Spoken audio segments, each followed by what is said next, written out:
Welcome back, everyone. Welcome to our panel on the axis of upheaval. We've had a bit of a last-minute change in moderation, so I will be acting both as moderator and panelist.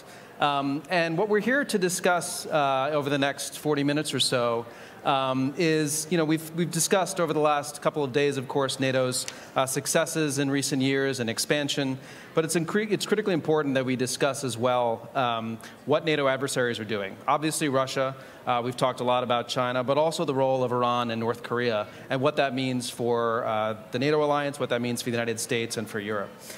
Just as Russia's invasion of Ukraine has revitalized cooperation and cohesion among the NATO allies, it's also spurred a lot more cohesion among Russia and its backers. We've seen the consequences of that in cooperation that's on full display in Ukraine, where the support Russia has received from China and Iran and North Korea has enabled it to sustain its warfighting machine, and we've talked a lot about that over the last couple of days. But that's really just the tip of the iceberg. We see their relations deepening in a whole range of different domains. They're increasing trade. All of these countries, Russia has become China's largest supplier of crude oil. Trade between China and Russia hit a high mark last year. Moscow is now Iran's largest source of foreign investment. And they're finding ways to work around the Western financial system in critical ways that undermine U.S. and NATO foreign policy tools, including de-dollarization. And of course, they're also deepening military cooperation. And we see China and Iran and Russia having held naval exercises just recently in the Gulf of Oman and having done that now 3 years in a row. And they're also looking to expand their access to other countries. So this is a really critical domain that we need to dig into further. And we have some excellent panelists here today to discuss it from a variety of different angles. I'm happy to be joined by John Alterman, who's a senior vice president and holds the Brzezinski Chair in Global Security and Geostrategy, and is director of the Middle East program at CSIS. And we have Benedetta Berti, who serves as head of policy planning in the office of the Secretary General at NATO. So maybe, why don't we get started and just jump in, maybe start with you, John, and give us a sense of where you think Iran is when they think about this axis that we're talking about between North Korea and China, Russia and Iran. How do they view it? How is it of utility to them? And where are maybe their concerns going forward? Thanks very much, David, and thanks to all of you for coming. Very important set of discussions this week in Washington. It seems to me that Iran feels very isolated in the world and looks and talks about how much it shares in common with Russia and China. And one of the principal things it shares in common is it hates that countries aligned with the United States have non-kinetic means of coercion. What they would like to do is say, if you want to stop us doing something, we'll fight you. And that's a high threshold. And they have lots of asymmetrical tools to use, and that's the space they want to be in. When you start talking about sanctions, when you start talking about diplomatic action, from an Iranian perspective, that makes Iran more isolated, weaker, and they love the fact that they feel that both China and Russia share an interest in undermining the ability of the United States and its allies to use those non-kinetic tools. So they try to build that sense of commonality. They try to use China and Russia to defend them in international fora. I think the rub is that oftentimes the Iranians understand just how weak they are vis-a-vis China and Russia. China represents about 30% of Iranian trade. Iran represents less than 1% of Chinese trade. And the Chinese have a much bigger game to play. And they use Iran. And Russia has had a long and often difficult relationship with Iran. It's changed with the Ukraine war and with sending drones and other materiel. There is a tactical sense of partnership, but deep down, Iran aspires to be a great power. It knows it's not a great power.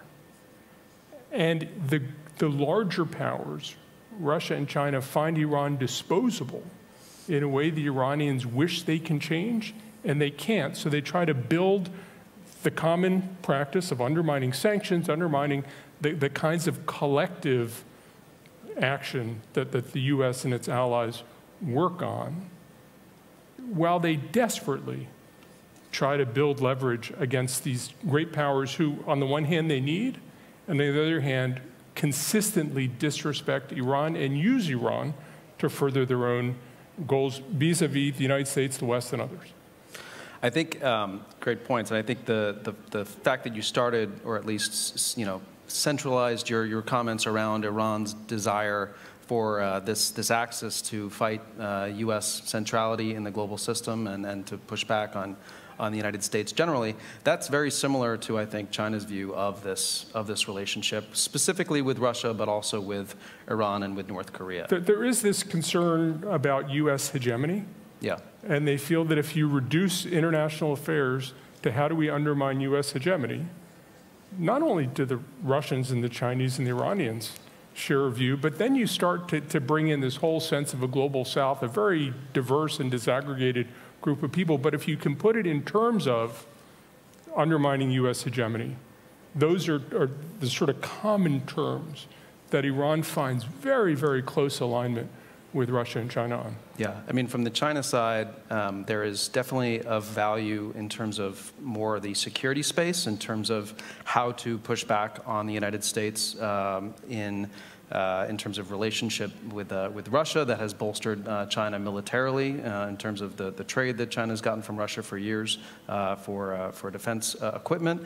But in addition to that, the deepening of military exercises with Russia, that has been of great value to China, a PLA that has not had a lot of operational experience, more joint training with Russia, that has been of great value. And there's the potential for deepening collaboration on cyber, on military AI, on intelligence, of course, and on potentially getting even more in the way of advanced technology for defense that China wants from Russia. So there's that aspect, and then there's also the aspect of China hoping that the U.S. and NATO and other allies having to worry about a potential contingency where you have to worry about the China, but not just China, also Russia, also North Korea and Iran, undertaking actions at the same time that complicates planning for the Pentagon and for other defense planners. That, I think, is of great value to China in the security space.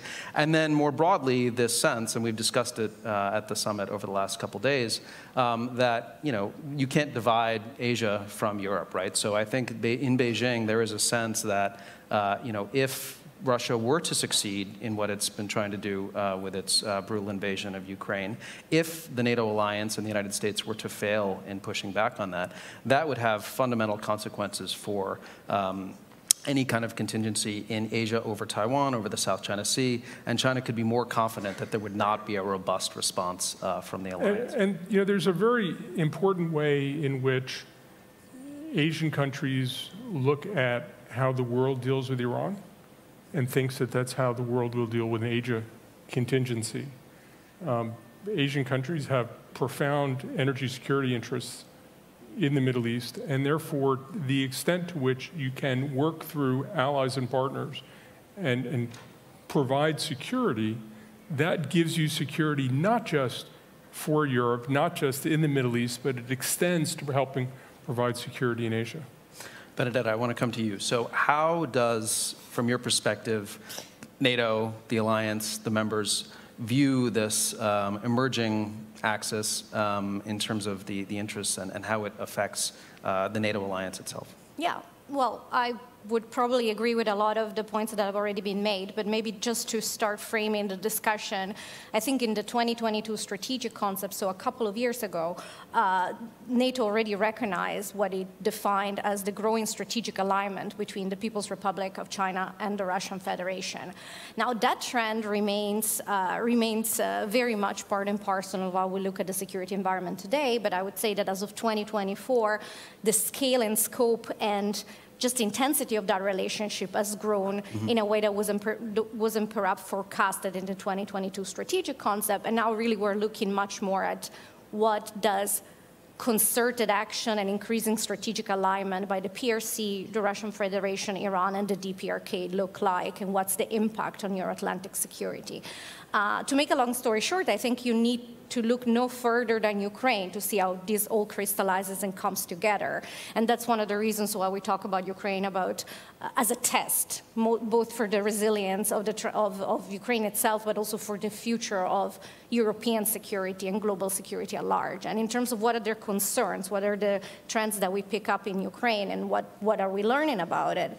Well, first of all, we see these actors amplifying each other hostile narrative in a very systematic way. And that's something that, of course, it's part of knowing that the information space is really important when we talk about deterrence and defense in a 21st century. That's an issue of concern. Another issue of concern is that, of course, we see these four actors working together to try to minimize the impact of our foreign policy tools. For example, to hold Russia accountable and to try to constrain its war machine, including by circumventing sanctions. So that's, of course, a very significant issue of concern, especially today, where we know that the PRC is the largest enabler of Russia's war of aggression against Ukraine today, and really key to how the Russian Federation is reconstituted, its military instrument of power, and why that's working out at a faster pace than anticipated. So that reciprocal enablement is, of course, a very strong issue of concern.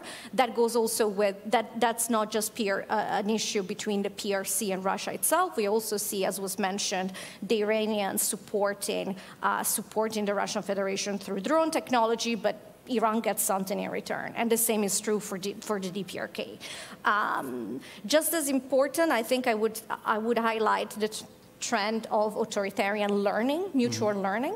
And I think you have to look no further than the recent example from the Iranian strikes against Israel, in which they use a large combined swarm of drones and missiles in a way that very much resembles what the Russians are doing in the Ukrainian theater. So these two theaters operationally are more and more linked, and that's a cause for concern. The more these actors learn from each other, the more, of course, we have to be concerned.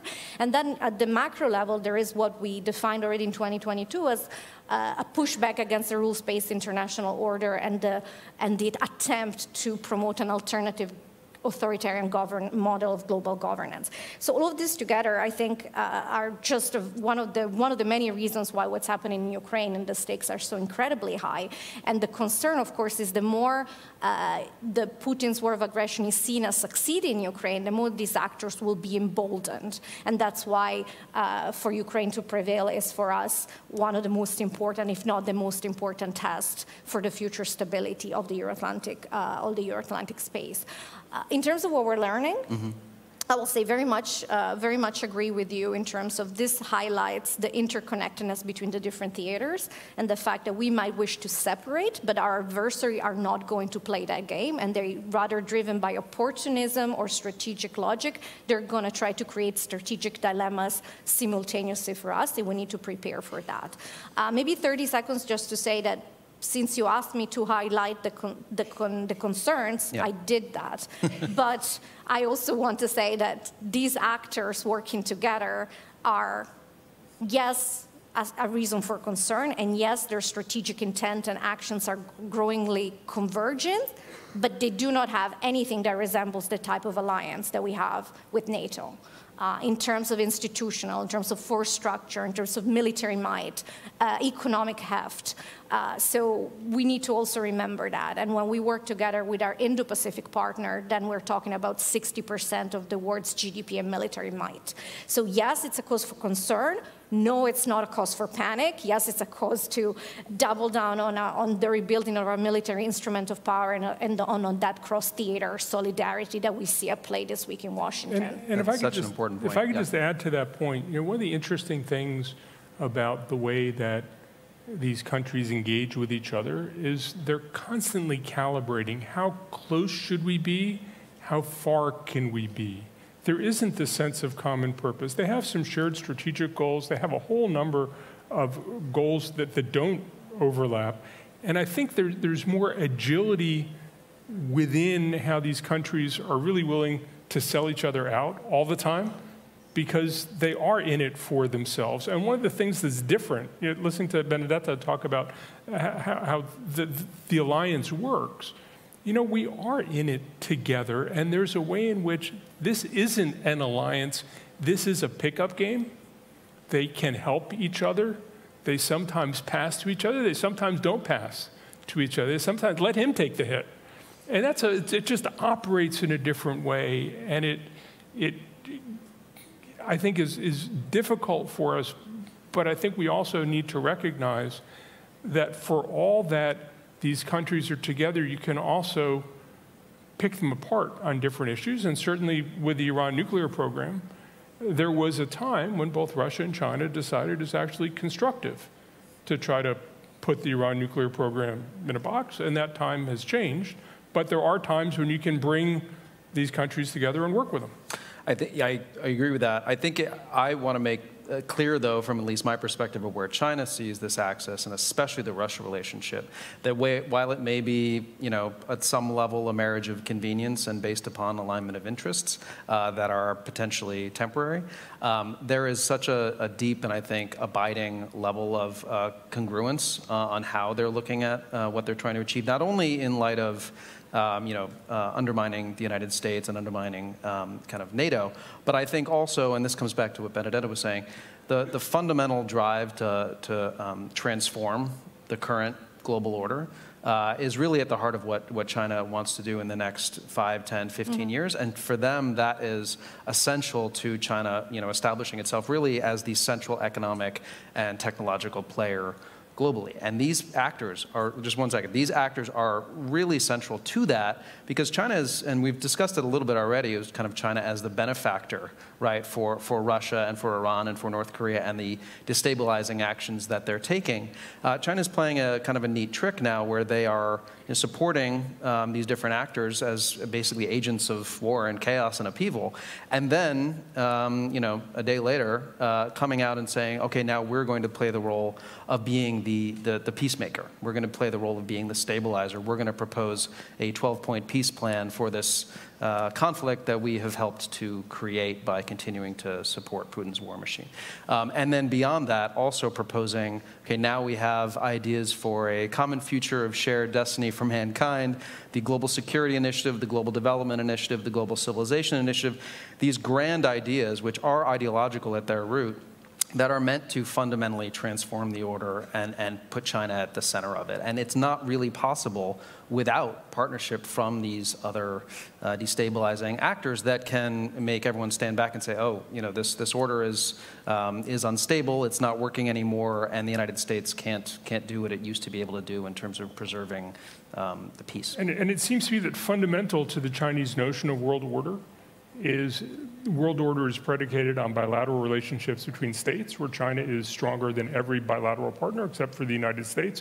And as they look at a map of the world, that's a nice way to be. I think it is important not to underestimate how much distrust is between the Chinese and the Russians, how much disdain the Chinese have for the Russians. I've had some really interesting conversations with some Chinese about, the Russians are drunk and they don't work hard and they're not serious and the place is falling apart. I mean, the Chinese are happy to jump all over how inept the Russians are. The Russians are useful, but let the Russians take a hit from having a confrontation with the West. The Chinese will trade, the Chinese will build win-win solutions, they'll build these big international conferences, right?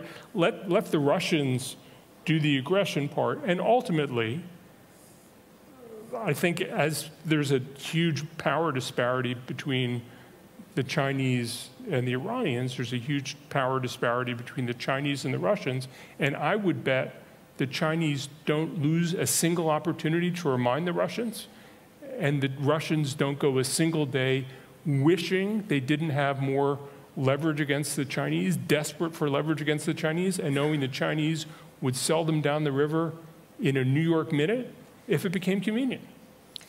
If I may, I would just point out that over the last year or so, compared to, let's say, the Vilnius summit, where we had a similar discussion about where we were in terms of the relationship between the PRC and the Russian Federation, things have changed, and they've changed quite substantially, and there is now a path dependency. The level of PRC support for Russia's war machine to enable and energize and allow to reconstitute its defense and technological industrial base is now the most critical enabler. And that is really important to underline. So it is really, we may have very intellectual discussion about whether we want to call this a marriage of convenience, a strategic alignment. The reality is today Russia is able to fight its war in Ukraine and reconstitute its military instrument of power at the speed and scale it can because of the provision of dual-use goods from China. And I think that's an important point that we are discussing this week. And one of the issues that you will hear leaders discuss is exactly what should be our response. Is it reasonable to have a country that on the one hand wants to trade, wants to be treated like a normal and respected member of the international order, and on the other hand, it is their financing the largest full-scale war of aggression, illegal war of aggression that we've seen in generations. And perhaps there has to be some type of signaling that it's difficult to have your cake and eat it, and consequences must come to You went exactly to where I wanted to go, which is this notion of forcing China to choose, as the Secretary General and others have said, because China is different in many ways, but in this particular way, different from the other three countries that we're talking about in the sense that they do want to portray themselves as a force for stability and peace, as a responsible player, and they do want to be able to continue to have productive relations with Europe and with developed countries for economic reasons and for other reasons, unlike, arguably, but correct me if I'm wrong, Iran and Russia and North Korea, which are quite content to kind of be, accept that there's not going to be any deep integration with the West or benefit from engagement with the Europeans. And the question, I think, is, can China get away with that? Will there be costs to China trying to have it both ways? The last Iranian reformist president, Mohammad Khatami, had this big idea of the dialogue of civilizations. And there was a big Iranian idea that, in many ways, maybe planted some of the seeds of some of the Chinese global initiatives and all these things. You now have a new reformist president in Iran. I don't think the reformist president in Iran has any power to make the kinds of changes the rest of the world cares about.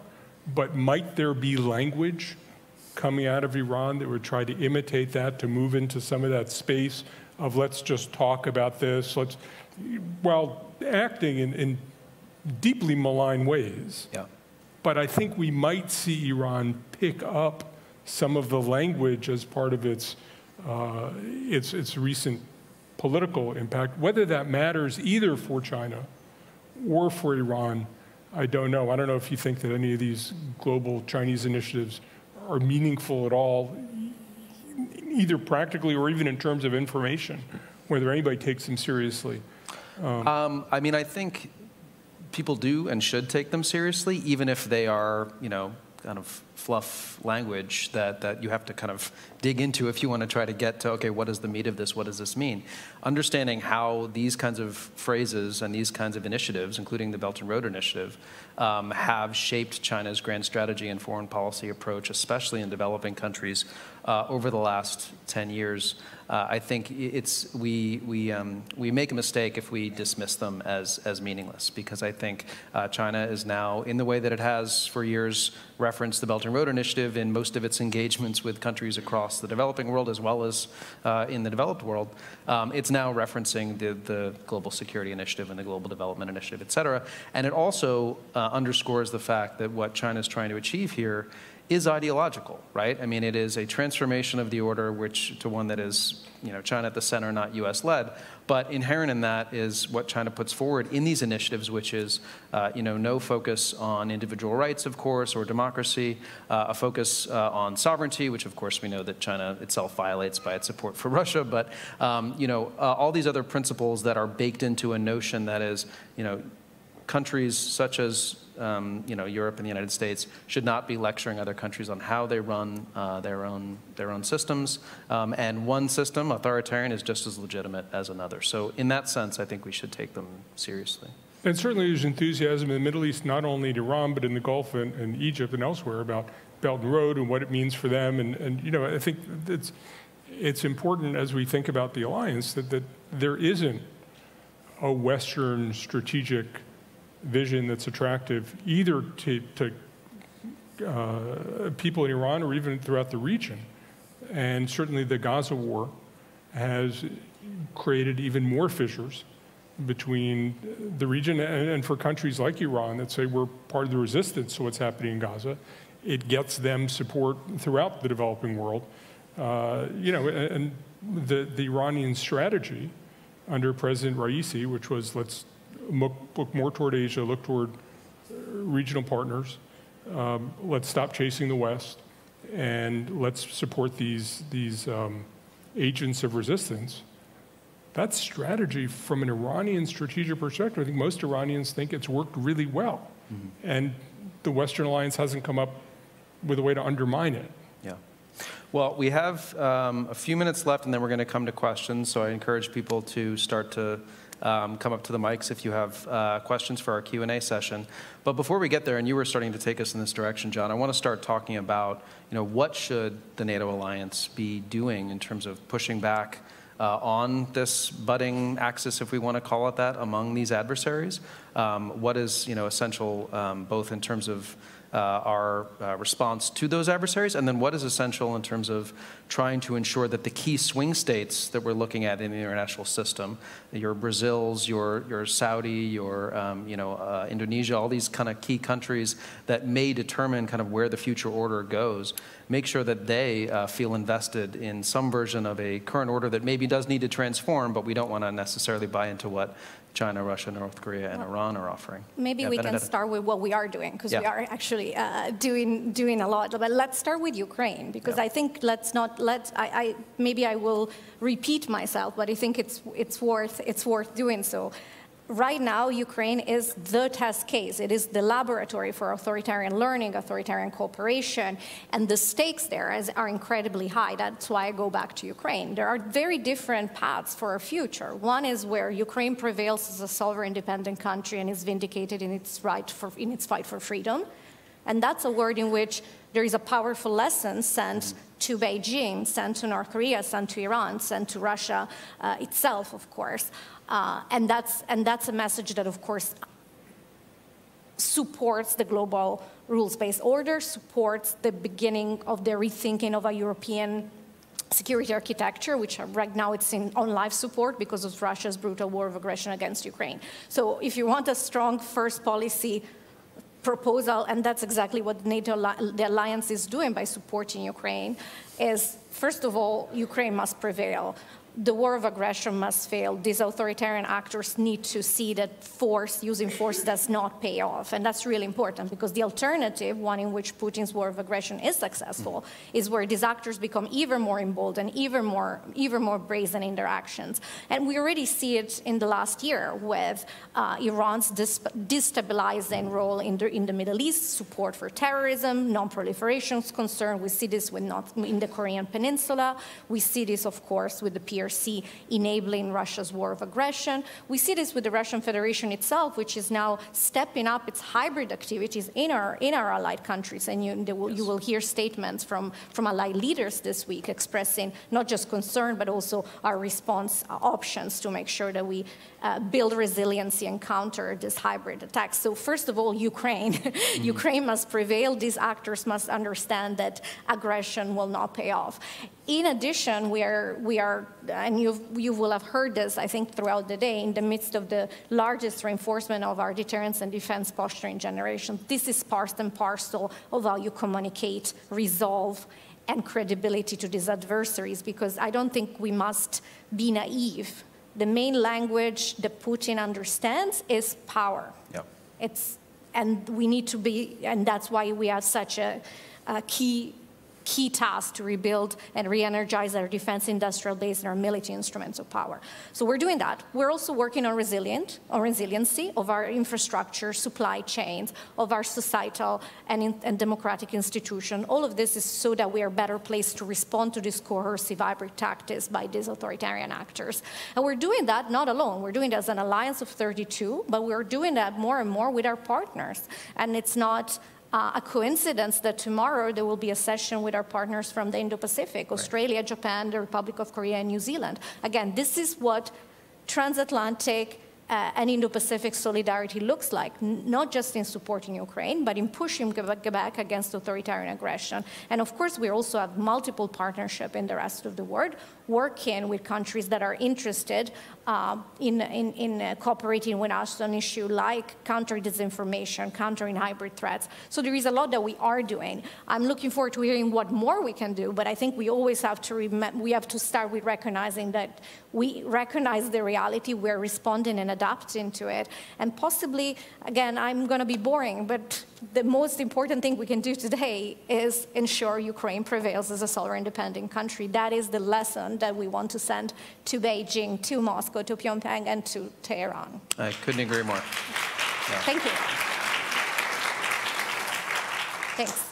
Absolutely agree. John, anything to add? I think there are any number of ways in which the actions of countries like Iran and North Korea threaten the interests of countries like Russia and China, and we can find ways to cooperate on what we can cooperate on to constrain the bad things that Iran is doing. For example, Red Sea security affects China in a pretty profound way because so much of Chinese trade passes through the Red Sea and through the Suez Canal. China cares a lot about Egypt, and China has a lot of investment in Egypt, and Suez Canal tolls, which are a huge source of revenue for the Egyptian government, are down 50% since the beginning of the year. I think there is a case that can be made that China should be playing a more constructive role, not to help some broader international alliance, not to join, not to bolster the United States, but to advance Chinese interests and call out China for not doing it, to call out China when it does the right thing. I think, say, on the Iran nuclear issue, we had support from Russia and China for the JCPOA. I think there are ways to make it about less than global hegemony and more about these countries' interests, and just be clear about you're hurting yourself, you're hurting everybody, you could play a role, be responsible. And I think that there are ways that Europe can work with the United States to make clear to Russia and China that there are rewards for doing the right thing and costs for doing the wrong thing. And we should find ways to, again, you don't have to agree on everything, but there are some things, they're not in anybody's interest, or they're certainly not in Russia's interest, or certainly not in China's. When energy costs go up, that's good for Russia. It's really bad for China. Yeah, I would agree that, I think the fundamental way to approach this, at least when it relates to China, is not trying to create wedges between these countries, because I don't think that that's going to work, but to basically change China's calculus such that they start to understand that their interests are going to be better achieved not by aligning themselves with countries that start and lose wars. And I think that that they're not going to get to this position of centrality in the global system and be perceived as a responsible player by doing this. The problem at this moment, as we kind of have said already, is that China at this point is making these decisions in terms of its support for some of these countries and its position on things such as Iran's support for the Houthis, based, I think, more around what might hurt the United States and hurt NATO, not so much what might be not convenient for Chinese interests, such as shipping through the Red Sea, right? We can talk about to the extent to which China actually put pressure on Iran, but I'm betting it was pretty minimal. So, that I think is the challenge, is that we're not necessarily framing this, as the Chinese would say, in Cold War terms. Mm-hmm. It's China that is looking at the United States and is looking at NATO from through that lens, and how do we deal with things given that reality. Oh, we have a question. Great. Please share your name and your affiliation. Yes, hi, I'm Nick Locker from the Center for New American Security. Dave, I wanted to ask you a little bit about how China is viewing the deepening relationship between North Korea and Russia that we've been observing, really since the onset of the February 2022 invasion, with North Korea's military support for Russia's war against Ukraine, and then we did just see Vladimir Putin visit Pyongyang recently. So just I assume that this has some implications for China's outlook on the region, region more broadly, but I'd be curious to hear your thoughts on that. Thank you. Yeah, thank you. That's a great question. As you know, I mean, China has long-standing relationship with North Korea. North Korea's only formal treaty ally going back to 1961. And I think, when we look at how China views this burgeoning tightening between Russia and North Korea, as you mentioned, we have this meeting between Putin and Kim Jong-un in Pyongyang. They had a new announcement of a defense pact. I think on the whole, China is uneasy about this development between Russia and North Korea. I think there is a positive in the sense that obviously we've seen where there's indications that North Korean missiles and other support are going to Russia, and from China that's probably all to the good. But in terms of China's ability to have sway over North Korea in the determination and the decisions that it makes, that potentially gets diminished by Russia and North Korea deepening their ties. And I think, China, as we've discussed, kind of views itself as a more responsible player in these other countries that it's dealing with as the risk appetite, ones with high risk appetite, and doing things that might be dangerous.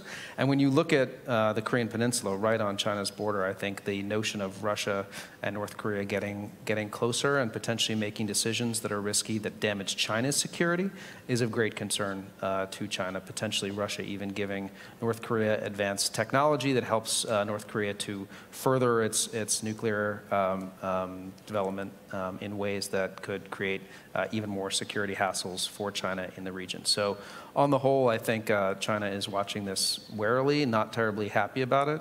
But there's not much they can do about it, to be honest. And I think the question that I've gotten about this is, well, is this an opportunity to create a wedge there between these countries? And I don't see that at all. I think it's just something to watch and wait. But it is an indication, as we've discussed, that there are these. This is by no means a smooth relationship between these four countries that we've been talking about. No, I would agree that smooth is possibly not the word that comes to mind, but I think still the reality is that it is further along than what we would have, I think most analysts would have anticipated before 2022 and the beginning of Russia's war of aggression against Ukraine. And that also goes when we look at the DPRK-Russia relation.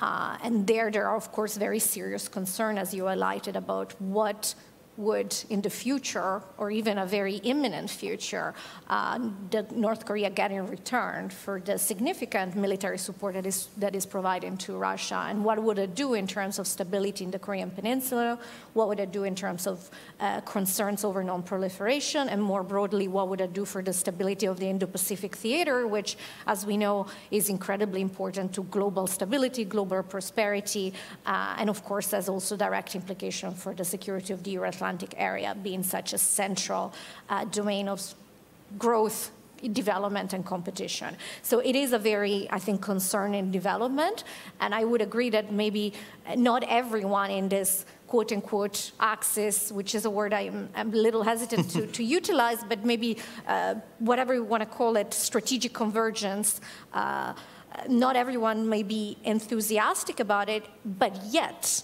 none of these actors is taking active steps to slow down the cooperation or undermine it or call it out in international fora or, frankly, support sanctions to North Korea. So I think that again, we see that despite the fact that there may be baked-in frictions and disagreements for the time being, the broader strategic direction of trying to undermine the United States, NATO, and its allies remains, I think, the dominant consideration. That's something that we need to take on board and reflect upon and adjust our posture and actions accordingly. But, of course, it's something that we need to keep a close watch on. Yeah. John, anything to add in terms of the Iran-North Korea relationship and how you think that is developing or not, or where's the kind of runway for that to kind of become? Well, they talk to each other, and a former Iranian foreign minister was gleefully telling me about the advice he got from the North Korean foreign minister about the Trump administration, which is only deal with the president, don't deal with his aides. So I think there's a lot of conversation. I think there's conversation probably on some of the nuclear issues. I don't think there's a lot of trust and mutual respect. But these countries don't have a lot of options. Yeah. There aren't a lot of people who will talk to them. And I think that they do think there are things they can learn, and they are in contact. You have a question here? Yeah, please. Hello, my name is Julia Jamila Werner from Germany. I'm the co-founder of the Transatlantic Student Initiative. In Iran, there's just recently been an election, and economic ties to Russia, for example, also China, are flourishing, also when it comes to European partners. Do you think that NATO and its allies has really understood the impact of the alliance we're talking about when it comes to the war in Ukraine, for example, or are we still a bit too easy with that? If I may repeat the question back to you so I can make sure I understood. Your question is whether we have fully grasped the dynamic, the scale and scope of the relationship between these four countries and how far it has gone. Exactly that, or are we too naive? That's always a good question because it's really good to check our assumptions, and we may in the past have been that way. But I would say that as today, and you will see it this week in the discussions that the NATO leaders are having at this summit, I think we're clear-eyed about the fact that this relationship is incredibly worrisome, that there is a strategic alignment, that there are concerted actions. And again, this principle was already identified in 2022 when we had the strategic concept, but I think we're taking a hard look at how much faster than anticipated and closer that relationship has become, not least over the last year because of the Chinese decision to go all in when it comes to the provision of dual-use goods that enable Russia's war of aggression. So I don't think there is a naivete. I think we're clear-eyed about it as an alliance, and I think you will hear leaders making statements to that effect. How do you describe then, or how do you explain some actors, such as Germany, for example, still having those good economic relationships? Well, I think that each and individual countries is balancing between different considerations, and that's really how policy works. You're balancing between economic and trade considerations, domestic politics consideration, defense and security, foreign policy. That's how you square the circle of policy making. And I think that applies to how many, and I'm not going to go into individual member states, but I would say that applies into how each and every member state is looking at the one hand, enhancing security, ensuring collective defense, on the other hand, maintaining prosperity and having healthy economic relations. And one of the conversations we're really having, and it's really important, is how do we better integrate national security consideration into our economic policies. And I think this is something that we are learning. We learned it the hard way, to be honest, after Russia began its war of aggression against Ukraine, because we learned what it meant to have a one-sided strategic dependency on Russian oil and gas. And I would very much say that it is in our absolute vital interest to make sure we do not repeat that mistake and have similar dependencies on other assertive authoritarian actors.